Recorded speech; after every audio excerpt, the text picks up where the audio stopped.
मुझे ये देखकर गर्व होता है हमारे युवा अपने आसपास की स्वच्छता को लेकर बहुत सजग है।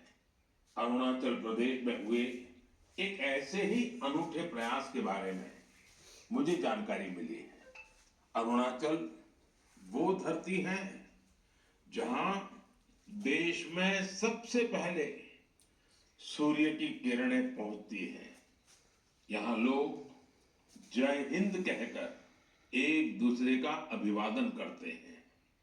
यहाँ ईटानगर में युवाओं का समूह उन हिस्सों की सफाई के लिए एकजुट हुआ जिन पर ज्यादा ध्यान देने की जरूरत थी। इन युवाओं ने अलग अलग शहरों में साफ सफाई को अपना मिशन बना लिया।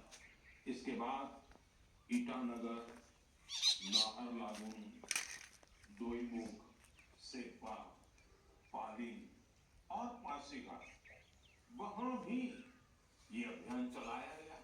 ये युवा अब तक करीब 11 लाख किलो से अधिक कचरे की सफाई कर चुके हैं।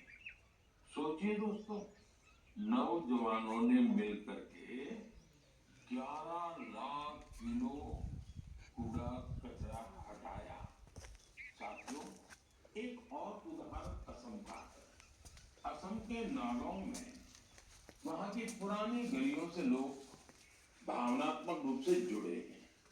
यहाँ कुछ लोगों ने अपनी गलियों को मिलकर साफ करने का संकल्प लिया। धीरे धीरे उनके साथ और लोग जुड़ते गए।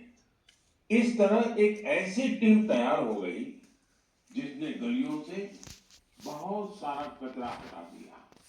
साथियों, ऐसा ही एक प्रयास बेंगलुरु में हो रहा है। बेंगलुरु में सोफा वेस्ट एक बड़ी समस्या बनकर सामने आया है। इसलिए कुछ प्रोफेशनल्स एकजुट होकर इस इश्यू को अपने तरीके से सॉल्व कर रहे हैं। साथियों, आज कई शहरों में ऐसी टीमें हैं जो लैंडफिल वेस्ट की रिसाइकलिंग में जुटी है। चेन्नई में ऐसी ही एक टीम ने बहुत बेहतरीन काम किया है। ऐसे उदाहरणों से पता चलता है कि स्वच्छता से जुड़ा हर प्रयास कितना अहम है। हमें स्वच्छता के लिए व्यक्तिगत तौर पर या फिर टीम के तौर पर अपने प्रयास बढ़ाने होंगे, तभी हमारे शहर और बेहतर बनेंगे। मेरे प्यारे देशवासियों, जब पर्यावरण संरक्षण की बात होती है तो अक्सर हमारे मन में बड़ी योजनाएं, बड़े अभियान और बड़े बड़े संगठन की बातें आती हैं।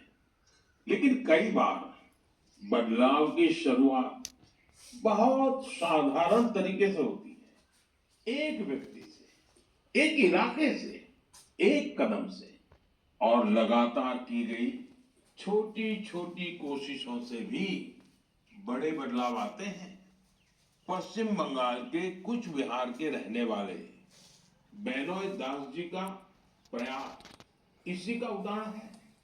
पिछले कई वर्षों से उन्होंने अपने जिले को हरा भरा बनाने का काम अकेले दम पर किया है। बेनोय दास जी ने हजारों पेड़ लगाए हैं। कई बार पौधे खरीदने से लेकर उन्हें लगाने और देखभाल करने के सारा खर्च खुद ने उठाया है। जहां जरूरत पड़ी वहां स्थानीय लोगों, छात्रों और नगर निकायों के साथ मिलकर काम किया। उनके प्रयासों से सड़कों के किनारे हरियाली और बढ़ गई है। साथियों, मध्य प्रदेश में पन्ना जिले के जगदीश प्रसाद अहिरवार जी, उनका प्रयास भी बहुत ही सराहनीय है। वो जंगल में बीट गार्ड के रूप में अपनी सेवाएं देते हैं।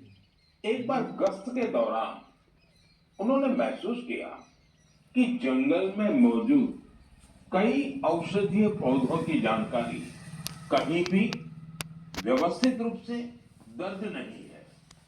जगदीश जी ये जानकारी अगली पीढ़ी तक पहुंचाना चाहते थे। इसलिए उन्होंने औषधीय पौधों की पहचान करना और उनका रिकॉर्ड बनाना शुरू किया।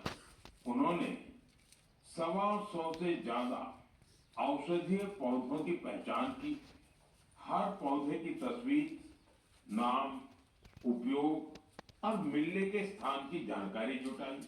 उनकी जुटाई गई जानकारी को वन विभाग ने संकलित किया और किताब के रूप में प्रकाशित भी किया। इस किताब में दी गई जानकारी अब रिसर्चर, छात्रों और वन अधिकारियों के बहुत काम आ रही है।